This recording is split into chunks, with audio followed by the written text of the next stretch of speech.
Kazi ni kazi, heshimu kazi yako. Kazi ni kazi, upende kazi yako. Kazi ni kazi, sidharau ya mwenzio. Kazi ni kazi, sichague lolote. Ninasema ni kazi bora chakula. Ninasema ni kazi bora mapato. Waliolinda kazi wamenawiri maisha. Waliopenda kazi wanakula matunda kazi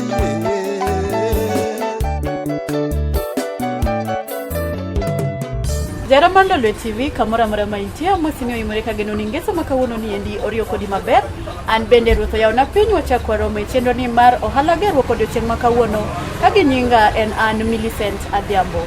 Mana kaka odiochienge mosekadho an kaendi gi ja ohala ma bende wadapuonjore godo kaka watime pile kotenore kod kit ohala motimo arwakni machiegni e chenro mondo mi wapuonjre nyaka giko ne. Machiegni janeno we mi ja wendo na bende thuolo mondo mi onyiswa ni nyinge ng'awa to timo ohala mane. Machiegni wendo na makawuono. Kamano madam kuom lemowa kuom kelonwa wach maber. Yes. Ng'ewa ni wantie kendo mondo mi bende ong'e ni wantie watiyo. Yes. Gin nyinga Christopher Chieng Omondi. In business name Nera kaka Jaliera. Mama ne nying mungere all over. Man is the business name. Yes. Anayo ajalego Kisumu kantie yordwar. Kendo adil gi teach mar coffin making. Yes. My teach mandako. Ka atimo course mar carpenter and joinery. Atimo furniture work. Yes. Then finally aduogo tadonje coffin making.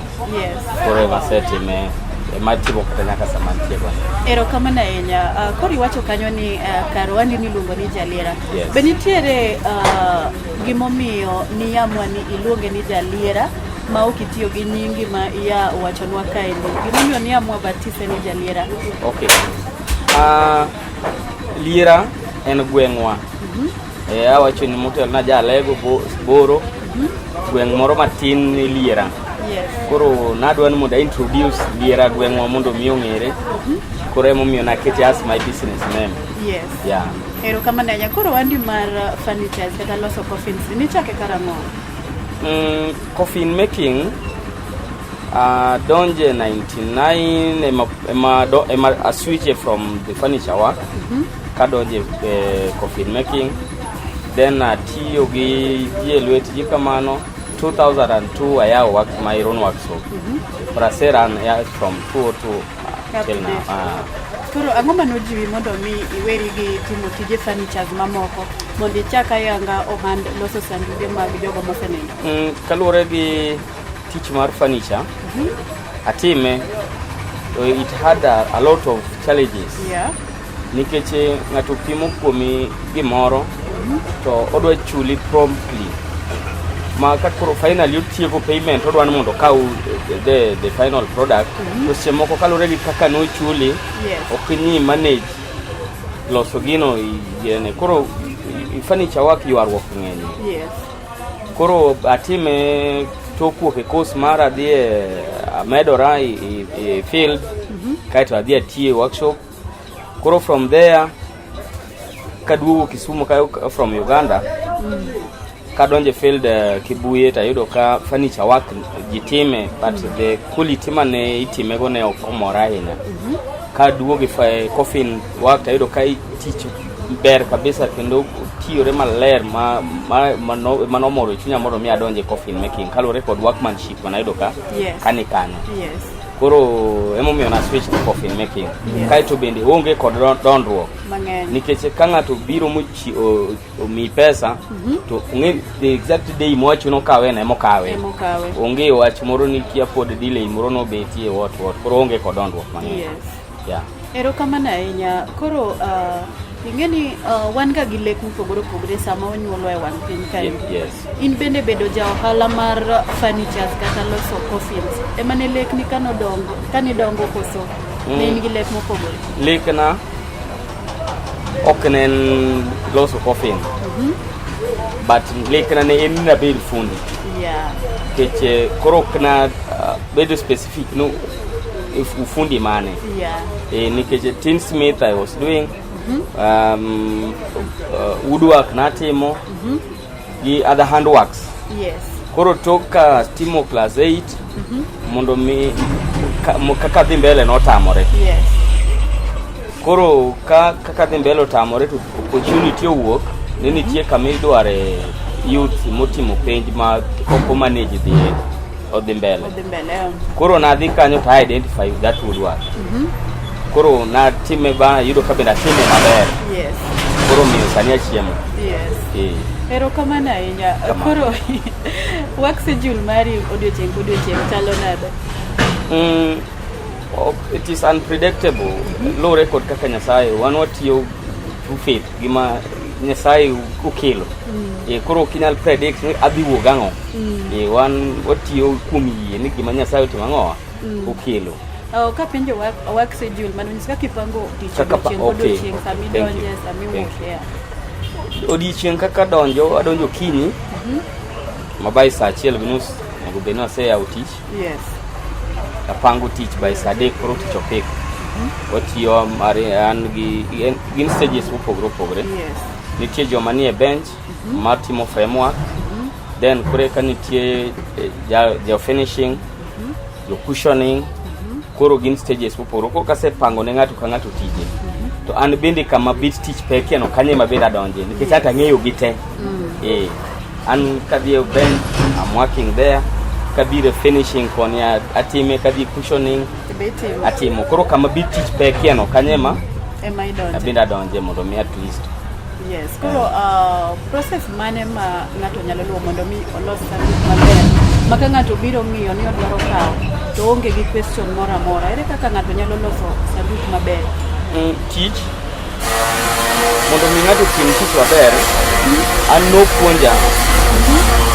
By the time wane course japuonjo mar practical mar theory ne bedo kodwa piny to konewa ni tich sami mako tich ne dwa timo time to ywa best time gima kata in iwuon kibedo piny king'iye to mori kodhi moro ng'ama chielo time king'en en gima kata in iwuon idhi tiyo kode. Yes.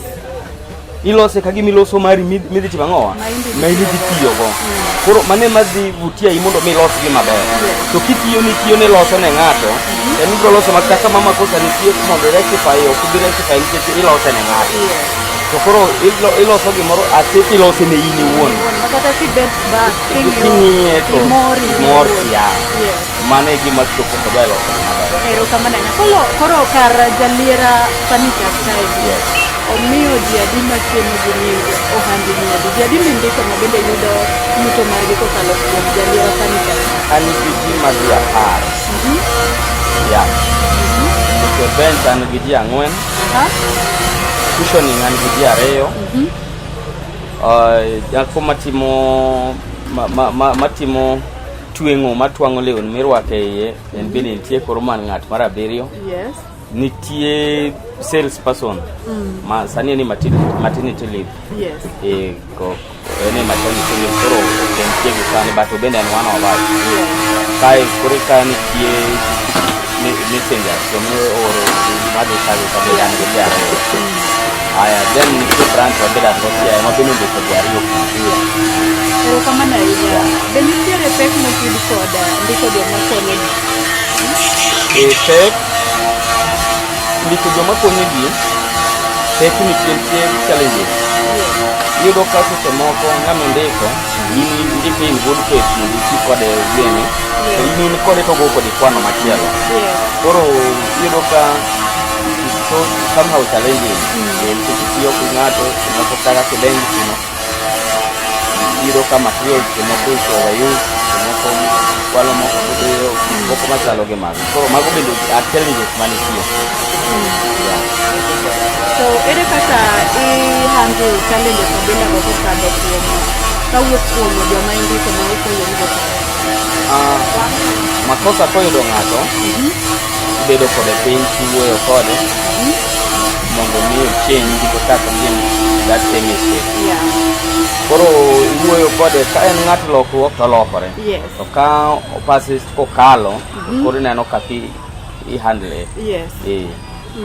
Kamano. Ero kamano ahinya. Koro wachni for example jok ma undiko gieki. King'iyo kamera to en puonj mane minyamiyo jok ma bende undiko ji style magi handle go jotije nikech ng'ato to nyalo koso kaluwore gi tama. Puonj mane minyamiyo gi mondo mi kar tich odhi oringaringa ma smooth ma ok ni kiny ka kiny iloko jalwedo, kiny ka kiny iloko ng'ato. En ni ka wasome muma to nyisowa ni onge ng'at ma is 100% perfect. Wan duto wakier kendo wapodho. Yes. To sama ng'ato lwar chuni mondo ichunge mondo in be kaka inyal lwar tiyudo ng'ama chungi. Yes. Koro kok inyal chungo ng'ato nyiso ni in be ng'ama kino chungi otimore nade? Onge. Koro momiyo akwayo jo ng'ama chielo man gi joma moko makosa yudo. Koro ng'ama makosa yudo no en bende onego ichiw tich mayot. Ni ng'ama rectify ok ni kawuono kiny kamano. Ero kamano ahinya ne jaera ma Lolwe TV kama wachopo nano wakati lo mokwongo sama na rumo gikolo ni endiki kedi mabor waduogo kanyo kelo mar ariyo kod puonj ma bende wendo na makawuono osechiwo nyaka kama wachopo ni endi. Kazi ni kazi, heshimu kazi yako. Kazi ni kazi, upende kazi yako. Kazi ni kazi, sidharau ya mwenzio. Kazi ni kazi, sichague lolote. Ninasema ni kazi bora chakula.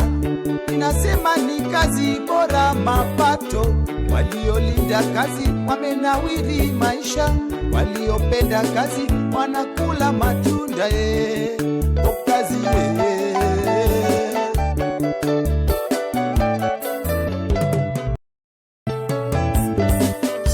Kazi ni kazi, heshimu kazi yako. Kazi ni kazi, upende kazi yako.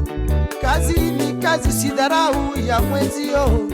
Kazi ni kazi, sichague lolote. Ninasema ni kazi bora chakula. Ninasema ni kazi bora mapato.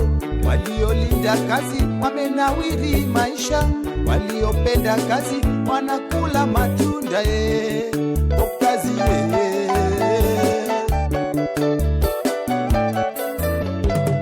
Machiegni kendo janeno mar Lolwe TV etelo mar ariyo mar chenro ni makawuono mar Ohala Gerruok ka bende odiochieng' makawuono wan kod ja ohala mano matimo ohala mar loso sanduge kata coffins mong'ere gi dho ngere. Ageno ni kama kaka wadhi ni idhi enjoy show machiegni wendo na bende makawuono. Mana kamano wadhi mana mbele. Koro karo Ohand kaendi ere kaka iyudo chiro mari?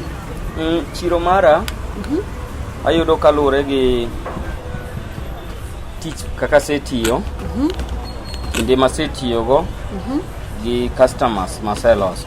Yes. Achako tich gi Kibuye. Kibuye mane watiye ma gikune mane wani gi ng'eruok malach. Yes. Koro kanyo mukwa Kibuye aduogo piny ku. Nya bedo gi tich matek nikech an ng'ata achiel. Koro nya timo advertisements.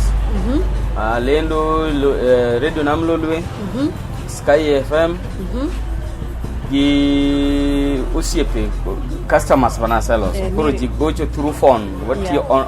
For example, what you online. Yeah. Koro mane kaka osebed katiyo. Ero kama na yenye koro kindi kod customers gichalo nade? Customer then teach maber. Customer give me a good service, oyudo a good product manodwaro. Mane makincha kelo customer machielo. Koro gin mwandu mage ma inyalo yude jaliera kaendi? Gisani nyo kadwar yiwo tich. Koro ne deal gi coffin making mondo mia a team tich achiel mok mia dondo gi ji mang'eny. Koro abedo base myself coffin making iloso sanduku no. Yes. Koro mana kaka products madhi gi sanduku kaka lewni mag maiti for example kaka koro minano mong'awgo gi moga flowers, has services bende nikech chief man kod has oro gibe watimo ne gi marketing sama ng'ato kawo sanduku yes wanyisen has bende nitie nikech mara pok ayudo mara wuon yes koro watimo ne osiepe ga mantiego koro mago bende gik ma yudore ka koro sanduge miloso gi eki be nitiere kaka gipogore tieng' ka tieng' kata design miloso gi go designs mag sanduku ng'eny kaito kod categories nitie wan gi lower quality second lower gidhi kamano koro wan gi kaka ma is the lowest quality ma wantiego followed by the other one kai gibiro kamano yes nyaka kod the highest quality bende nitie yes koro mano nyiso ni bech gipogore kaluwore kod category mamoro nitiere koso nitie be kit nini yiende miloso gi go mabe opogore materials bao twatiom na gi almost same wood mondo mi wawuog gi best quality kata end of the lowest rate category but quality to nego bed ma at least bear mo kata kind of the lowest rate to bao molosego materials molosego bear mondo mi kik odhi disappoint customer koro mano utiyo gi bao mane bao watiyo gi podo watiyo gi kemfa watiyo gi bluga watiyo go matin gi mostly watiyo gi bao ma kienyeji nikech gini mok gin kod wapingo gidol rahina yes to koro ere kaka bech sanduge ni range according to categories ere kaka charge bechgi sanduku luore koro gi dwach customer ka customer biro gi pesa ma iwinjo rate mowuoye to kanye mikete yes estimo kato dwaro sanduku mar 10,000 and below koro inyise the rates kaka gidhi koro en wuon oneno kama otimo ang'owa kama folie then ng'ato dwaro sanduku mabei mama dongo gibedi itere kanyo koro ng'ato dhi fall gi kama rate ma intie onge ni keto ni for example mi wacho ni lower quality ni awacho ni kari ka sanduge chakre mana 30k kata 20 iloso sanduka according to kaka ng'ato biro ni mondo mi indikech jini opogore yuto mar jopogore koro momiyo aketo gi mang'ama ni 10,000 nyalo yudo sanduku ng'ama ni 15,000 nyalo yudo sanduku ng'ama ni 20,000 nyalo yudo sanduku nyaka ng'ama ni 70,000 be nyalo yudo sanduku erokamano ahinya koro wang'eyo ni ohala kochak ga nyaka warome gi challenges ber bende wachako ohala mondo mi wayud ber moloyo challenges kapok adhi e ber adwa ni koro wawuoyo about the challenges motud gi ohand sanduku the first challenge e ohand sanduku anyone joma timo tich mar loso sanduku winjruok otamowa ma koro bei okinyal uso iyo moro maber nikech sanduku bech material dhi malo to bei to ji duoko piny nikech seche moko itiyo gi ng'ato en jatiji ong'e rates miuse kiny ka ng'ato donjo nitie jomoko mabiro ma en obiro e ohand sanduku wa kod pesa ne moro kamoro retire moro no retire oyudo pesa ne moro obiro ya ohand sanduku nikech nyone ni kitimo sanduku ne nikiuso koro obiro do okaw fundi ni to dhi loso ni the same product miloso ka ae to dwa use lower price ni mondo mi challenge koro ido ka man is the biggest challenge ma wantiego koro bech madhi malo to uso dok piny nikech ng'acha bro uso piny kech oloso na the same thing ma in go koro ouso piny koro in be bro chuni mondo mi kikech kai mondo ibedi dok kama initiano ta en hinyruok imbe chuno ni dhi lower bro chuno ni bro lower price but according to the qualities maloso chuno ni mondo mi maintain the prices nikech okadwa lower the quality mondo mi ausi nengo ma ji use adwa ni mondo losa the exact quality manyalo loso cha tich manya tiyo cha ima mondo ti that uso be onega us ma bende tima nade benefit koro kotenore kod challenge miwacho no en puonj mane minyalo kata advice minyamiyo jolos sanduku weteni mondo mi giwe kelo challenge bila no e kindu kaka johala maloso sanduge? Ne johala duto. Kata kok je sanduku kende. Johala duto. Kapok ichako timo business, onegi itim giluongo ni quotation. Ingeni this product kawanga alose, what is the total cost mondo mi obede to the final product madwa uso. Kisetimo mano kaiti ingi ni gini sama selos ya keteka gi siling 15,000. Achiemo angado license, achulo rent, gi some other costs. Koro ka use siling 16,000 benda di meet the cost. Ka use 20,000 benda di meet the cost. Koro mano kisetimo the quotation no kisetimo mitluongo ni costing kisetimo mar business midwa timo. To dimi tich mayot mondo yud kaki uso iyo na way main bende o benefit i. Nikech okwa uso ni mondo wamor customer, wa uso mondo wan bende at least idong kod gimoro ma ibende dikonyi. Wan gi nyithindo somo, wan gi udi wachulo, wan gi responsibilities mamoko monego watim to wuok mana yangoa business mwatimo. Koro costing no is the most important thing monego ja business team kapok ochako timo ohala mondo mi yud kako dhi uso. Ji osedonje business wa mar sanduku ni mang'eny. Kagi paro ni pesa nitie kae to wang odhi duoko bei piny to gi at the end olwar. Gilwar ma giage ng'wech. Koro nikech ok otimo costing. Koro uso ma oneno no uso nyalo yudo ka wi kachel ng'ato ok ta sanduku aboro. To finally the profit godongo timanade. So about competition kaka ilami pimo nacha. Competition kanga to biro donjo dwano compete gi ni kaka iloso kaka itiyo ka ufundi ni.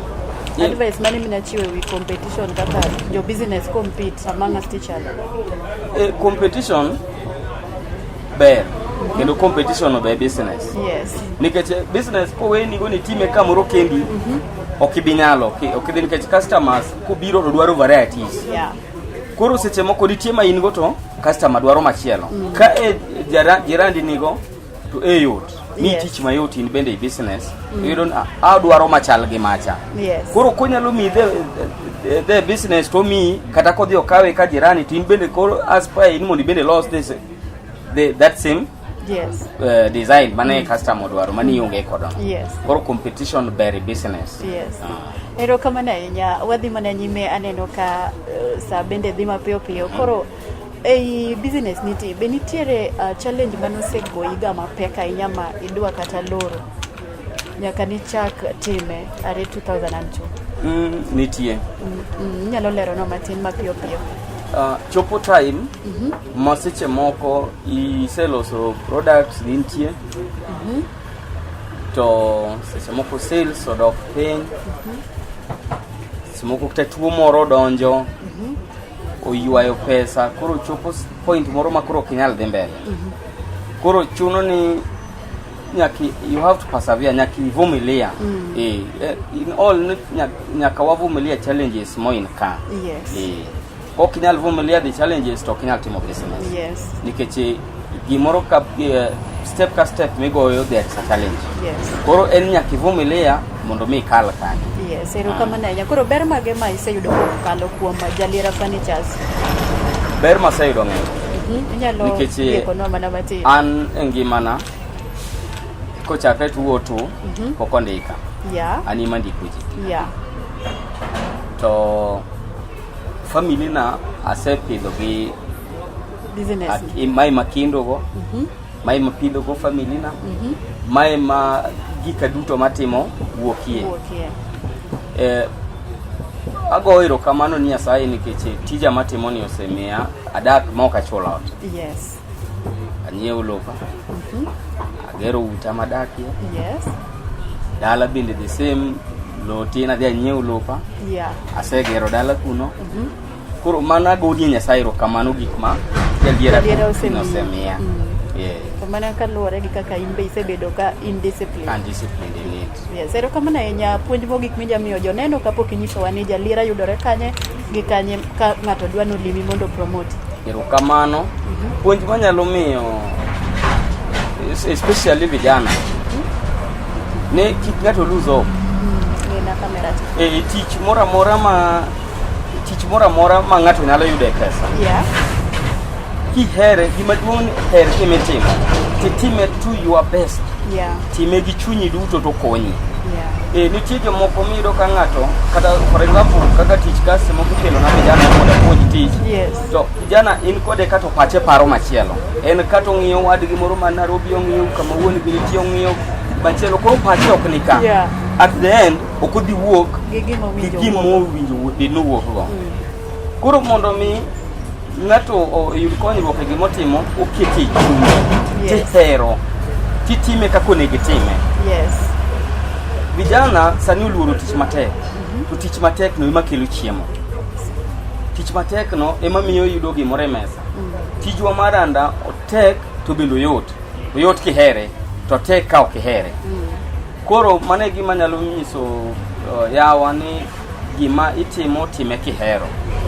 Mondo mi in bendo konyi. Mane puonj maber manyalo miyo.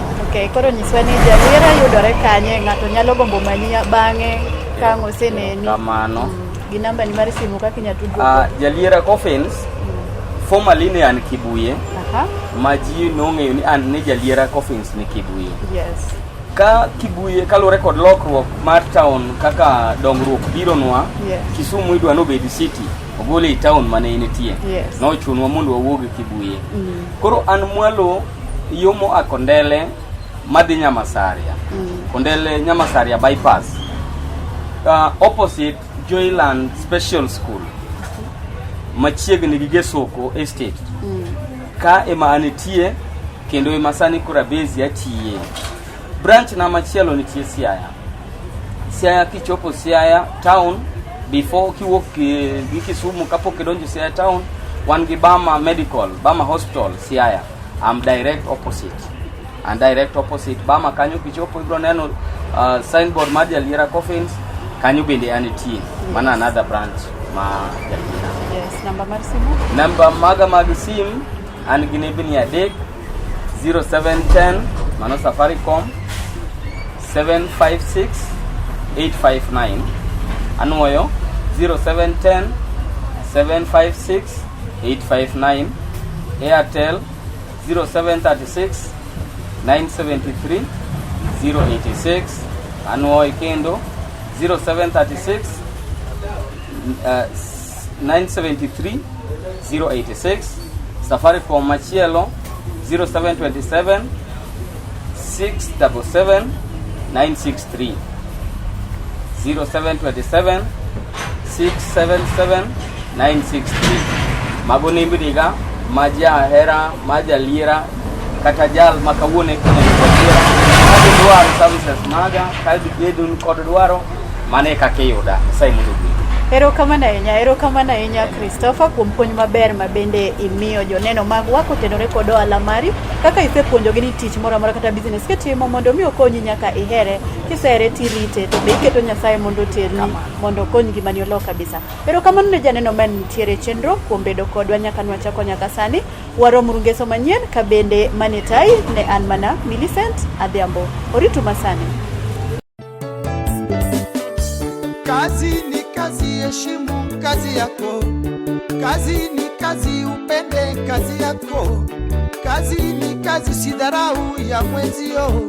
Kazi ni kazi, sichague lolote. Ninasema ni kazi bora chakula. Ninasema ni kazi bora mapato. Waliolinda kazi wamenawiri maisha.